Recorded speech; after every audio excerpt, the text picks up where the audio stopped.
is dealing with machinery import in phase 11. That charge also lists. This time I'm going to ask you to rise and please raise your right hand.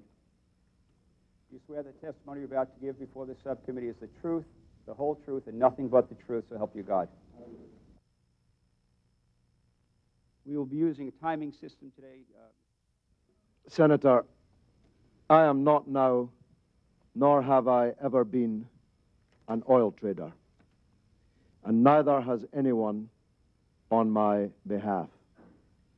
I have never seen a barrel of oil, owned one, bought one, sold one, and neither has anybody on my behalf. Where they got money from. So, Mr. Galloway, you would have this committee believe that the designated representative. He was an extremely wealthy businessman. I've met Saddam Hussein exactly the same number of times as Donald Rumsfeld met him.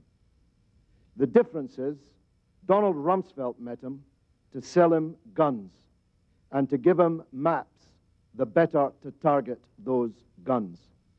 I met him to try and bring about an end to sanctions, suffering, and war, and on the second of the two occasions, I met him to try and persuade him to allow Dr. Blix and the United Nations weapons inspectors back into the country. And this was to be a...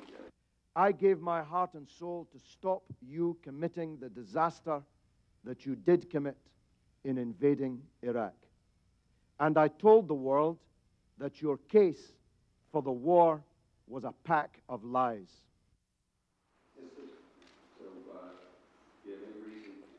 Senator, this is the mother of all smokescreens. You are trying to divert attention from the crimes that you supported, from the theft of billions of dollars of Iraq's wealth. Have a look at the real oil for food scandal. Have a look at the 14 months you were in charge of Baghdad, the first 14 months, when $8.8 billion of Iraq's wealth went missing on your watch. Have a look at the real scandal breaking in the newspapers today, revealed in the earlier testimony in this committee, that the biggest sanctions busters were not me or Russian politicians or French politicians. The real sanctions busters were your own companies with the connivance of your own government. Thank you, Mr. Galloway. So I opposed this program with all my heart. Not because Saddam was getting kickbacks from it, and I don't know when it's alleged these kickbacks started.